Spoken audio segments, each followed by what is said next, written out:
बिस्मिल्लाहिर्रहमानिर्रहीम। अस्सलामु अलैकुम स्टूडेंट, उम्मीद करता हूँ आप सब लोग खैरियत से होंगे।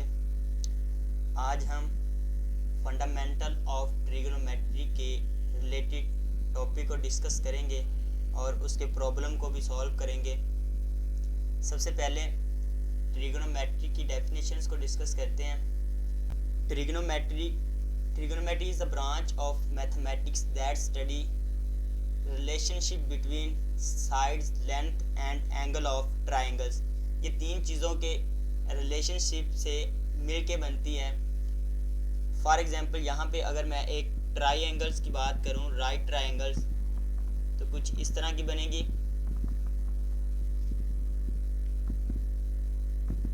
जी बेटा उसने कहा कि इसकी साइड, तो ये साइड इसकी बन रही है 1, 2 और 3, तो तीन इसकी साइड्स हैं। अब इनकी लेंथ और इनके एंगल्स के रिलेशन से मिलके हमारे पास एक ट्राइंगल बनती है। अब ट्रिग्नोमेट्रिक दो वर्ड्स से मिलके बनता है, ट्रिग्नो और मैट्रिक। ट्रिग्नो का मतलब ट्राइंगल्स और मैट्रिक का मतलब मेजरमेंट, तो ट्रिग्नोमेट्रिक का मीन्स बना मेजरमेंट ऑफ ट्राइंगल्स। ट्राइंगल्स की जो मेजरमेंट होगी उसे हम ट्रिग्नोमेट्री कहेंगे आसान अल्फाज के अंदर। आगे एक्सरसाइज के अंदर जाके हम देखेंगे कि इसकी साइड्स के डिफरेंट नेम्स भी रखे हुए हैं। इसको परपेंडिकुलर कहते हैं और ये हाइपोटेन्यूस सबसे बड़ी साइड जो होती है उसको हाइपोटेन्यूस कहते हैं, और जो नीचे वाली साइड होती है उसको बेस के नेम से रिप्रेजेंट करते हैं। फॉरएवर ये लास्ट पे हम जाके ज़रूरत के मुताबिक इसको साथ साथ डिस्कस करते जाएंगे। अब यहाँ पे एक वर्ड यूज़ हुआ था एंगल्स, तो एंगल्स के रिलेटेड हम देखते हैं कि एंगल्स बेसिकली होते क्या हैं। An angle is defined has a union of two non collinear ray with some common end point. जी बेटा उसने कहा एंगल जो है वो यूनियन से मिलके बनता है, दो चीज़ों के मिलने से बनता है। First, non collinear ray with same common end point. Non collinear रे होनी चाहिए और उनके कॉमन एंड पॉइंट होने चाहिए। अब यहाँ पे दो चीज़ें आई हैं हमारे पास न्यू, एक नॉन कोलिनियर और दूसरा रे का वर्ड्स आया। तो आप लोग को सबसे पहले रेज और नॉन कोलिनियर का पता होना चाहिए, तभी आप एंगल्स की डेफिनेशन को अच्छे से कर पाएंगे। तो सबसे पहले हम नॉन कोलिनियर को करने के लिए कोलिनियर को देखते हैं कि कोलिनियर क्या चीज़ होती है। जी बेटा कोलिनियर हमारे पास 3 और more points in straight lines. अगर 3 या 3 से ज़्यादा पॉइंट जो है वो स्ट्रेट लाइन के अंदर आ जाएं तो वो हमारे पास क्या बनेंगे, कोलिनियर पॉइंट्स कहलाएंगे। फॉर एग्जांपल ये मैंने 3 पॉइंट लिए, उनको आपस में मिला दिया है, तो ये एक स्ट्रेट लाइन बनी है जो कि कोलिनियर पॉइंट्स कहलाएंगे। इस तरह एक और मैं ड्रा कर रहा हूँ यहाँ पे, तो ये भी एक स्ट्रेट लाइन के अंदर आ रहे हैं, तो ये भी कोलिनियर पॉइंट्स होंगे। अब नॉन कोलिनियर कौन से पॉइंट्स होंगे, जो कोलिनियर नहीं होंगे। For example non collinear points. जी बेटा अगर फॉर एग्जांपल यहाँ पे बेतरतीब 3 या मोर देन 3 पॉइंट्स यहाँ पे मैं कंसीडर करता हूँ, ये देखें, तो ये इससे ज्वाइन होगा, तो ये एक स्ट्रेट लाइन नहीं बन रही, तो ये फिर हमारे पास कोलिनियर पॉइंट्स नहीं कहलाएंगे। कोलिनियर पॉइंट्स होने के लिए उनको एक स्ट्रेट लाइन के अंदर होना ज़रूरी है। उन पॉइंट्स का 3 या 3 से ज़्यादा 2 पॉइंट्स तो हमेशा वो कोलिनियर ही कहलाएंगे। कहीं पे भी 2 पॉइंट्स आप कंसीडर कर लें, वो एक स्ट्रेट लाइन ही बनाएंगे, वो तो कोलिनियर पॉइंट्स होंगे। उस डेफिनेशन के अकॉर्डिंग मोर देन 2 जो पॉइंट्स होंगे वो नॉन कोलिनियर या कोलिनियर हो सकते हैं। इनके एग्जांपल मैंने आप लोगों के साथ शेयर कर दी है। आई होप सो कि आपको कोलिनियर और नॉन कोलिनियर के बारे में अच्छे से आइडिया हो गया होगा। अब बात करते हैं कि रेज हमारे पास क्या होती है। इसके लिए हमें 3 चीज़ें यहाँ पे डिस्कस करते हैं जो कि क्वेश्चंस के अंदर भी यूज़ होंगी। सबसे पहले लाइन की अगर बात करें, लाइन क्या होती है। जी बेटा ये मैं यहाँ पे एक लाइन ड्रा कर रहा हूँ,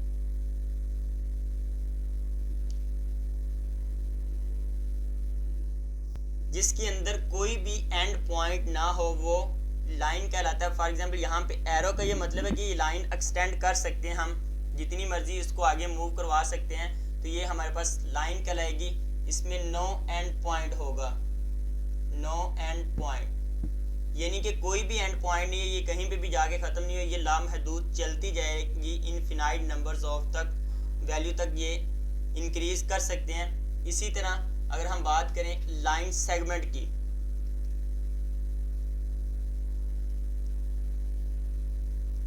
लाइन सेगमेंट क्या होते हैं?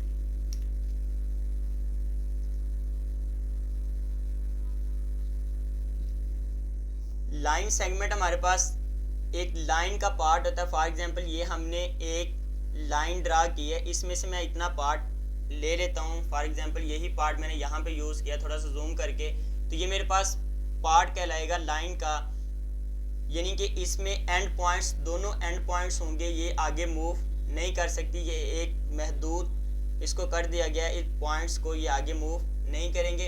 इसी तरह रेज हमारे पास आएगी,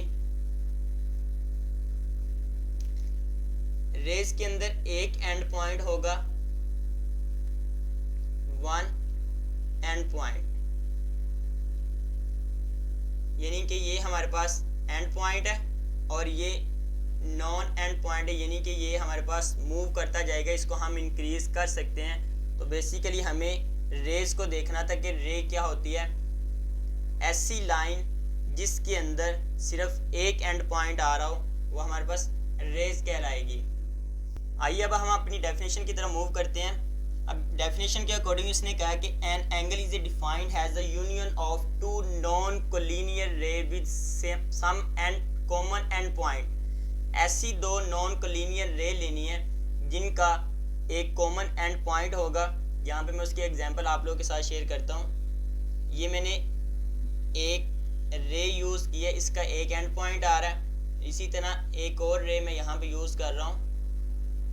टू की बात की है तो दो यहाँ पे रेज मैंने लिए हैं जिसका एक एंड पॉइंट जो है वो कॉमन है और दूसरे दो पॉइंट्स नॉन कोलिनियर, यानी कि आपस में मिल नहीं रहे, तो ये मिल के एंगल बनाएंगी।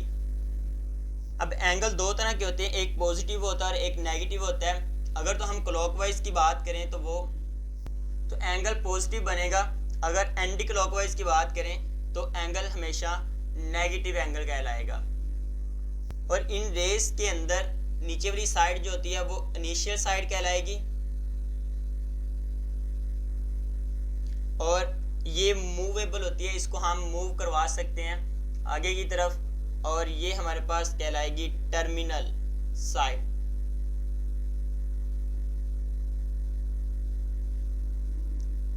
टू रेज के मिलने से जो एंगल बनता है उसमें दो, फर्स्ट वाली जो बेस पे बन रही होती है उसको इनिशियल साइड कहेंगे और दूसरी मूवेबल साइड होती है उससे टर्मिनल साइड कहेंगे। नेक्स्ट हम देखते हैं कि measurement of angles in sexagesimal system, degree, minute and second के नंबर्स को डिग्री, मिनट और सेकंड के अंदर किस तरह चेंज करना है। सबसे पहले उस डिग्री को हम डिस्कस करते हैं। जी बेटा, डिग्री क्या होती है? We divide the circumference of the circle into 360 equal arm, यानी कि सर्कल के सर्कमफेरेंस को 360 इक्वल पार्ट्स के अंदर डिवाइड कर दें तो एक पार्ट जो होगा वो एक डिग्री कहलाएगा। आइए इसको एग्जाम्पल की मदद से देखते हैं। ये एक सर्कल ड्रा कर रहा हूँ मैं आप लोग के सामने। अब उसने कहा कि सर्कल को 3 सर्कमफेरेंस, तो ये फॉर एग्जांपल यहाँ पे एक पॉइंट मैं ले रहा हूँ तो ये पॉइंट से मूव करते हुए अगेन उसी पॉइंट के ऊपर आ जाएं तो ये हमारे पास सर्कमफेरेंस ऑफ द सर्कल कहलाएगा। अब इसको 360 इक्वल पार्ट्स के अंदर डिवाइड कर देना है। फॉर एग्जांपल ये 360 इक्वल पार्ट्स के अंदर डिवाइड कर दिया तो इनमें से एक पार्ट जो होगा वो एक डिग्री कहलाएगा और यही उसने लिखा हुआ है। The angle subtended at the center of the circle by one arc is called 1 degree and it is denoted by 1 degree। जी बेटा, डी डिग्री को रिप्रेजेंट करेगा।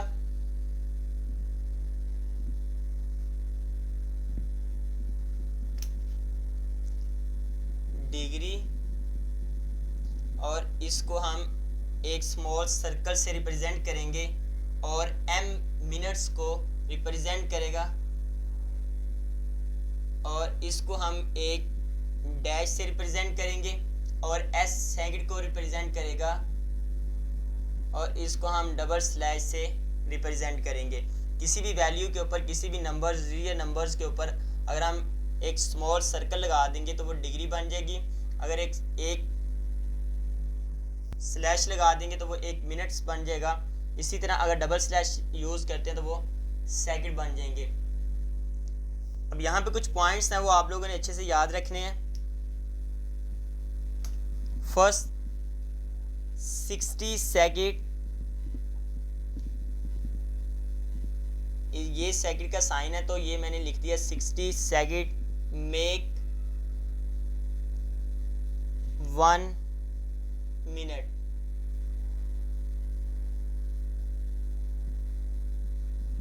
आप लोगों को पता है कि 60 सेकंड मिल के 1 मिनट्स बनता है। इसी तरह 60 minute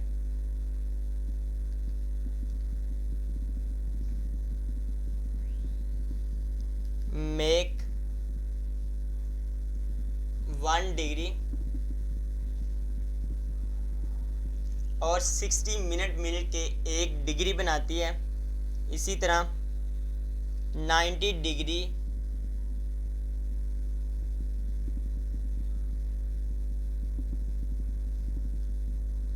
make 1 right angle. 60 second मिल के 1 मिनट बनाते हैं और 60 मिनट मिल के 1 डिग्री और 90 डिग्री मिल के 1 राइट एंगल। इसी तरह 360 डिग्री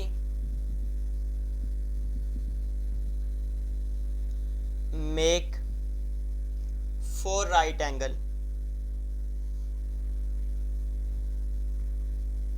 फॉर एग्जाम्पल यहाँ पे एक मैं कार्टेशियन कोऑर्डिनेट ड्रा कर रहा हूँ, इसके ऊपर एक सर्कल ड्रा किया है। बेटा यहाँ पे हमें पता है कि ये 0 से स्टार्ट होता है और ये पॉइंट 90 का होता है और इसी तरह 270 और 180 और ये पॉइंट 270 आ जाएगा और अगेन 360। तो एक कंप्लीट रेवोल्यूशंस हमारे पास जो होती है वो 360 की होती है। अब उसने बात की कि 90 डिग्री मेक 1 राइट एंगल, तो यहाँ पे 90 डिग्री बन रहा है तो ये एक राइट एंगल बना रही है। अगर हम इस वाले पोर्शन को कंसीडर कर लेंगे हाफ सर्कल को तो हमारे पास 2 राइट्स एंगल बनेंगे। इसी तरह अगर 3 पार्ट्स को कंसीडर करेंगे तो 3 राइट्स एंगल और अगर कंप्लीट सर्कल को हम कंसीडर करेंगे तो 4 हमारे पास राइट एंगल बनेंगे। तो परपेंडिकुलर लाइंस मिल के एक राइट एंगल्स बनाती हैं। तो यहाँ पे ये आप देख सकते हैं कि 2 लाइन जो है परपेंडिकुलर एक दूसरे के ऊपर से गुजर रही हैं और इसलिए ये राइट एंगल्स बना रही हैं। यहाँ पे 2 फॉर्मूले मैं आप लोगों के सामने लिखने लगा हूँ जो कि एक्सरसाइज के अंदर यूज़ होंगे। Degree convert into radian. जी बेटा 1 degree is equal to pi divide by 180 radian. 1 degree हमारे पास पाई डिवाइड बाय 180 रेडियन के इक्वल होता है। अगर कोई वैल्यू डिग्री के अंदर आएगी तो हम उसको मल्टीप्लाई कर देंगे पाई डिवाइड बाय 180 से, तो वो रेडियन के अंदर कन्वर्ट हो जाएगी। इसी तरह अगर हमें रेडियन फाइंड आउट करना है तो ये 180 इधर आके मल्टीप्लाई हो जाएगा और ये इधर मल्टीप्लाई हो रहा है तो दूसरी तरफ आके डिवाइड हो जाएगा। तो फिर यहाँ पे रह जाएगा 1 रेडियन इज इक्वल टू, ये इधर डिवाइड हुआ था और ये इधर आके मल्टीप्लाई होगा तो ये बनेगा 180 डिवाइड बाय पाई डिग्री। तो 1 रेडियन किसके इक्वल हुआ 180 डिवाइड बाय पाई डिग्री के और 1 degree is equal to pi divide by 180 radian के। और यही हम दोनों चीज़ें यूज़ करते हुए क्वेश्चंस को सॉल्व करेंगे। जी बेटा exercise 9.1 in exercise 1 to 12 convert the following degree minute second angle into radian. First 12 questions के अंदर हमने हमें वैल्यू जो दी होगी वो डिग्री के अंदर, डिग्री मिनट और सेकंड के अंदर दी होगी हेक्साडेसिमल सिस्टम के अंदर, उसको हमने कन्वर्ट करना है रेडियन के अंदर। तो मैं आप लोग को फॉर्मूले रिकॉल करवाता हूँ। हमने डिग्री को कन्वर्ट किया था रेडियन के लिए, उसके लिए जो फॉर्मूला देखा था 1 degree is equal to pi divide by 180 radian. तो आइए इसको देखते हैं। फर्स्ट हमारे पास क्वेश्चन जो है वो इज इक्वल टू 20 डिग्री, इसका सोल्यूशन देखते हैं। 20 डिग्री, अब इसको मैं लिख सकता हूँ 20 मल्टीप्लाई बाय 1 डिग्री, और 1 डिग्री का फॉर्मूला था पाई डिवाइड बाय 180 रेडियन। तो यहाँ पे वैल्यू पुट करते हैं 20 multiply by pi divide by 180 radian. जो कैंसल आउट होता है उसे कैंसल आउट कर देते हैं, 0 से 0 कैंसल आउट हो जाएगा, 2 1 जार 2, 2 9 जार 18। तो आंसर आ जाएगा पाई डिवाइड बाय 9 रेडियन। तो 20 डिग्री हमारे पास होगा पाई डिवाइड बाय 9 रेडियन के इक्वल होगा। इसी तरह इसका पार्ट नंबर 2 देखते हैं। क्वेश्चन नंबर 2 है 30 डिग्री। तो same step, first 12 question same method से सॉल्व होंगे।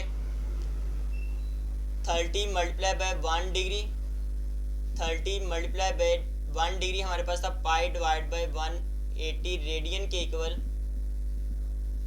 जी बेटा 0 से 0 कैंसर, 3 1 जार 3, 3 6 जार 18। आंसर आ जाएगा पाई divide by 6 radian.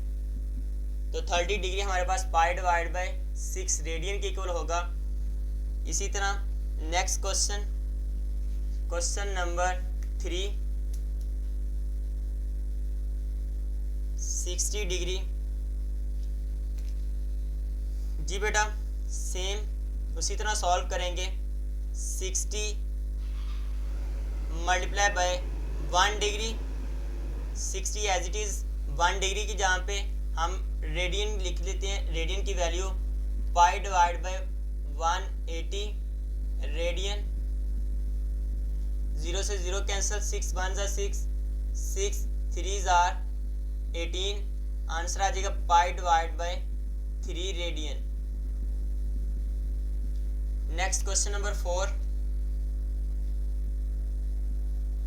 90 degree. Solution 90 multiply by 1 degree, 90 multiply by 1 degree हमारे पास था पाई divide by 180 degree, 180 radian sorry. 0 से 0 कैंसल, 9 1 जार 9, 9 2 जार 18। आंसर आ जाएगा पाई divide bye 2 radian. तो 90 डिग्री हमारे पास पाई डिवाइड बाय 2 रेडियन की equal होगा। उम्मीद करता हूँ कि आपको लेक्चर की समझ आई होगी। अल्लाह हाफिज़।